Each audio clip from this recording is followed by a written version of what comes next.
So hello guys, this is Arshi from Karim's YouTube channel. So in this video I just gonna explain you how to set frame rate in Premiere Pro. So without wasting any more time, let's get started. So firstly open your Premiere Pro, and I shall open this Premiere Pro software. So here it is. So now what you're gonna do is, here you can see file option, just go to new, and here you can see sequence. So as you can see, here is my sequence, custom sequence, and here an option called settings option.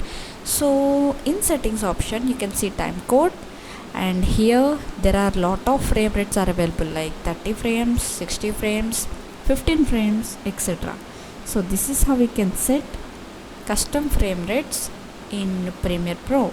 So I hope you enjoyed and learned this video. So thank you for watching.